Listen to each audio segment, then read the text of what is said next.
What's up, Mets fans? Welcome back to the True Mets Talk podcast. We have some breaking news here in the early afternoon on this lovely Wednesday.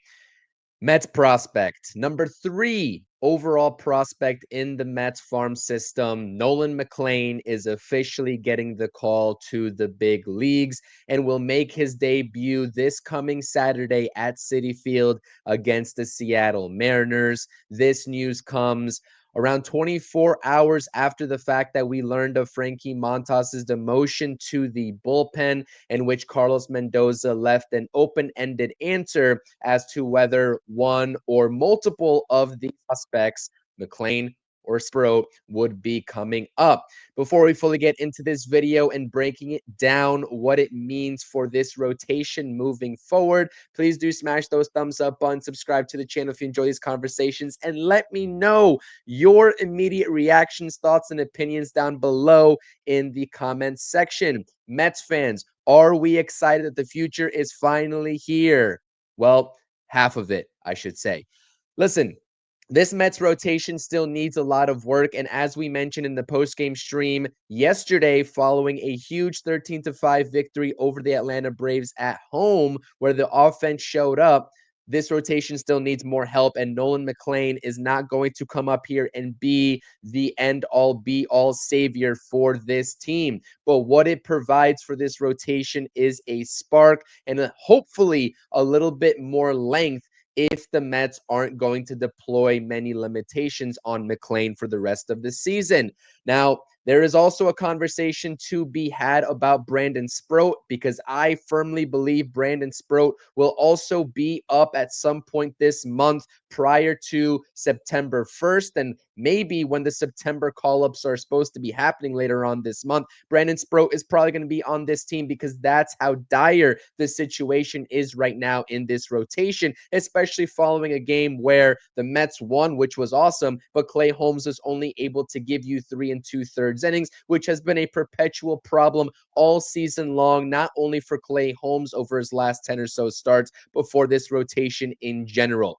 They need fresh arms, and they need impactful arms. And when we're talking about impactful arms, we're talking about Nolan McLean, which is why he's coming up. We're talking about Brandon Sproat, maybe to the lesser effect right now, Jonah Tong, because I do think that Jonah Tong's debut won't come until 2026, but stranger things have happened, and that's a little bit more wishful thinking. But this is a step in the right direction from this Mets front office. And as we also mentioned with the deadline and the lack of willingness to overpay for a starter from David Stearns, this was probably his plan all along, given how fast McLean has come up through this farm system. Let's take a look at some of McLean's numbers through the years, especially over the past 2 seasons. He has been an absolute high riser, going across multiple levels, 4 different levels in the past 2 seasons alone, from high A ball in Brooklyn all the way to triple A as of recent, where he's posted under a 3 ERA across just around 90 innings pitched, a little bit less than that. He has dominated this level, and he's really dominated every which level. And we saw him take off when he finally decided to give up the hitting aspect of his game and be a pitcher only. Per Will Salmon as well, Mets prospect Nolan McLean's last 7 starts in Triple A, he has a 33.3 strikeout rate, which is awesome, and opposing hitters only have a 565 OPS against him. Again, he will be coming up on Saturday to replace Frankie Montas's spot in the rotation. This is such great news, Mets fans, and I really hope that everyone is excited. Again, prospects are still a question. We still have to wait and see what he's going to do on the mound, given the pressure of this season, given where this team is at in the middle of a playoff race and the big market, New York, right, which the Mets are in.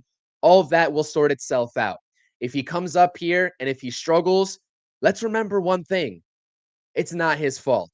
This organization, their backs are against the wall at this point as it pertains to the rotation.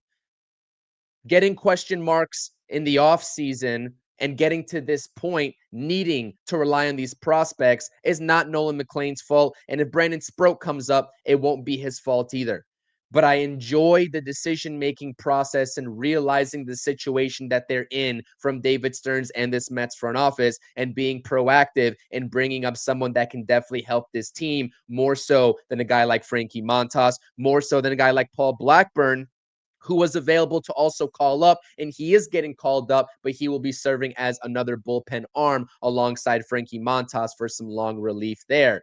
Pieces are starting to come back together. I know that nobody wants to hear this name as well, but Tyler McGill has, started his rehab assignment in the minor leagues. He should be back soon as well. We'll see if he gets slotted into the rotation when he is done with his rehab assignment or if he gets put in the bullpen. There's only so many bullpen arms that this Mets team can deploy, and they have to be very careful because, once more, I will say it, I don't think that this is the end-all be-all in terms of prospects that we will be seeing with this Nolan McLean move. Brandon Sproat will be here, and I will be shocked if he's not here prior to September 1st. This Mets team needs all the starting rotation arms they can get, and hopefully these names are under minimal limitations. Hopefully they're able to go 5-6 innings pitched. We're not asking David Stearns and Carlos Mendoza to deploy a game plan in which you're going to burn these arms out, giving them 100 to 110 pitches. No, obviously they need to be smart, preserve the arms,